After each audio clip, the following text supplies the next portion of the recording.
नमस्कार, मैं हूं बाबा विजेंद्र। आप देख रहे हैं द डायलॉग का ये खास शो। इस खास शो में हम आज बात करेंगे बंगाल की। मित्रों, मैं इस्लाम के आतंक की बात मैं यहाँ नहीं कर रहा हूँ, मैं ताजिमुल इस्लाम के आतंक की बात कर रहा हूँ। ताजिमुल इस्लाम, आप जान ही रहे हैं इस नाम को, 2-3 दिनों से यह सुर्खियों में है।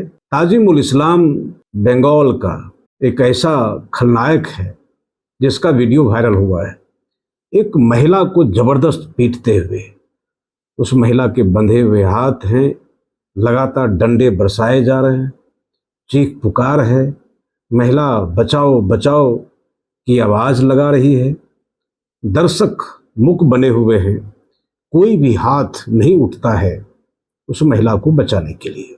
यह इस जगह, बंगाल की इस जगह घटना घटी जहां घटना वो समाप्त हो जाती, लेकिन किसी ने वीडियो बनाया। वायरल होने के बाद बंगाल की पुलिस आनन फानन में कार्रवाई की और इस्लाम को गिरफ्तार कर लिया। ताजिमुल इस्लाम टीएमसी के पाले हुए, अब कार्यकर्ता तो वहाँ है नहीं, वो पाले हुए गुंडे ही हैं और यह सब हरकत गुंडा ही कर सकता है। और वह ताजिमुल इस्लाम, एक पंचायत है वहाँ, उस पंचायत का नाम है सालसी सभा।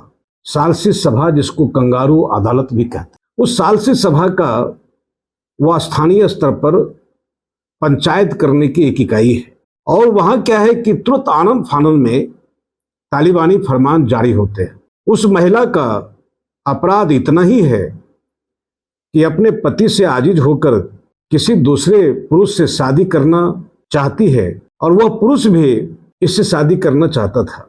दोनों के इस अवैध संबंध को लेकर के पंचायत बुलाई गई और इस पंचायत के जो नए इस्लाम हैं हमारे यहाँ, तो उसने सजा सुनाई कि 10,000 देना है तुरंत, अन्यथा इतने कोरे इतने डंडे तुमको खाने पड़ेंगे। उस गरीब महिला के पास में पैसे नहीं थे जुर्माना भरने का और इस प्रकार की पीड़ा से वह गुजरे।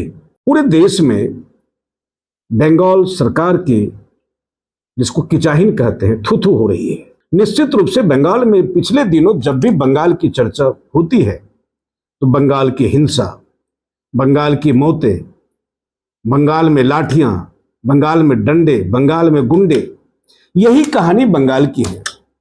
और बंगाल से कोई विकास की कथा सुनाई नहीं पड़ती है। बंगाल से कोई विचार की धारा आगे बढ़ती हुई नहीं दिखती है। यह जो घटना घटी, इसके बहाने ऐसा नहीं है कि यह कोई अनोखी और इकलौती घटना है। इस प्रकार की घटनाएं लगातार बंगाल में घट रही है। चुनाव के पूर्व, चुनाव के दौरान, चुनाव के बाद हिंसा का वही स्वरूप है। चुनाव करा करके केंद्रीय जो बल हैं, चुनाव आयोग ने हर जगह से वापस कर लिया, लेकिन बंगाल में उसको बढ़ा करके 19 जून तक कर दिया गया कि यहां हिंसा का माहौल है। बंगाल में किस कार्यकर्ता की कहां और कब हत्या हो जाएगी कहना कठिन है। बंगाल आज एक अराजक प्रदेश बन गया है। इस घटना के बाद ताजिमुल इस्लाम किस कंगारू अदालत की जो फैसला हुआ है, इस फैसले के बाद बंगाल पुनः चर्चा में है। आखिर क्या होना है बंगाल को? लेकिन एक बात साफ है, भारतीय जनता पार्टी एक राजनीतिक पार्टी है, टीएमसी विरोधी है। इसमें कई प्रकार की वैचारिक दुश्मनी हो सकती है, सहमात के खेल हो सकते हैं, लेकिन इस प्रकार से रक्त रंजित लोकतंत्र को खड़ा करना यह बिल्कुल उचित नहीं है। जान माल को दांव पर लगा करके और हिंसा का सहारा लेकर के इस राजनीतिक लड़ाई को आगे नहीं बढ़ाया जा सकता है। बंगाल में विकास का कोई नया कोई मॉडल नहीं डेवलप हो रहा है और खास करके यह तो स्वाभाविक लोग अपेक्षा करेंगे।